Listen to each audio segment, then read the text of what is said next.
Et salut à toute la grande famille du vivant. Toujours très heureux de venir faire une vidéo.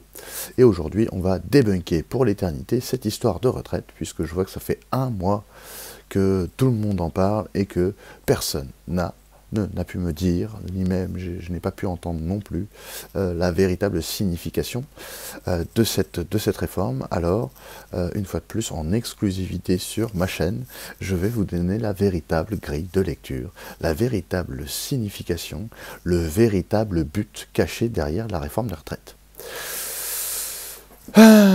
Comme dans ma vidéo précédente sur le nantissement de la personne physique, alors effectivement c'est toujours le même point de vue, mais ça donne une grille de lecture imparable.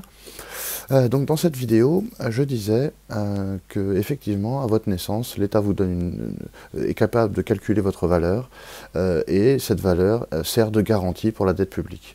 Donc chaque être humain qui naît a une valeur. Et cette valeur sert de garantie pour pouvoir contracter la dette publique. Ça veut dire quoi? Ça veut dire que la démographie est un pilier important pour mesurer la capacité d'emprunt d'un État.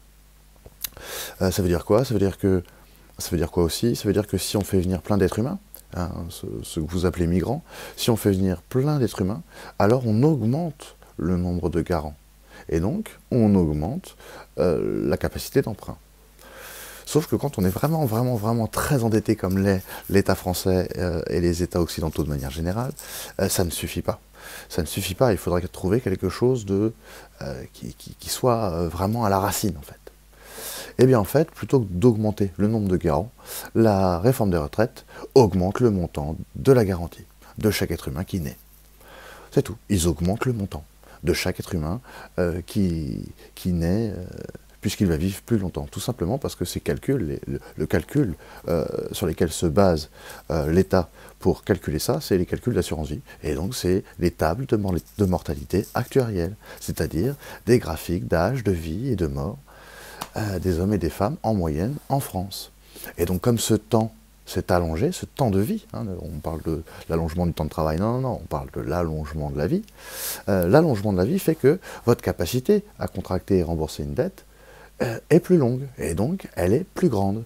Et donc, l'État, en fait, est en train de vous dire que chaque être humain a plus de valeur pour lui. et les banques aussi, hein, elles disent oui, c'est vrai, ils ont plus de valeur. Donc vous voyez, ça c'est paradoxal quand même.